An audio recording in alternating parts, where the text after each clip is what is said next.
On a ici un circuit électrique avec un interrupteur qui est ouvert depuis très longtemps et on ferme l'interrupteur à t égale 0.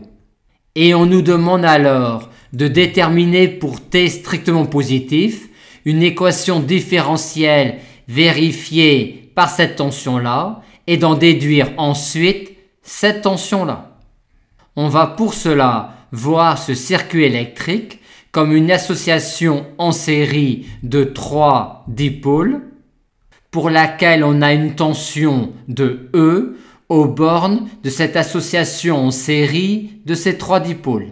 On commence donc par écrire que E est égal à S plus U plus RI, avec pour le second dipôle I qui est égal à I1 plus I2, avec U qui est égal à R I2 et qui est aussi égal à L dI1 sur dt. On peut donc exprimer dI1 sur dt en fonction de U et I2 en fonction de U et donc dI2 sur dt en fonction de du sur dt. Aussi, à partir de ces 3 relations-là, on va pouvoir exprimer di sur dt en fonction de U et de du sur dt. Et il en est exactement de même avec le troisième dipôle. On peut donc exprimer di sur dt en fonction de S et de ds sur dt.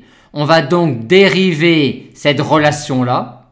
Seul ce terme-là nous dérange alors, mais on peut exprimer du sur dt en fonction de di sur dt qui ne nous dérange pas et en fonction de U, ce qui nous donne cela. Et maintenant, en dérivant cette relation-là, on obtient des quantités que l'on peut exprimer uniquement en fonction de S, ds sur dt et d2s sur dt2.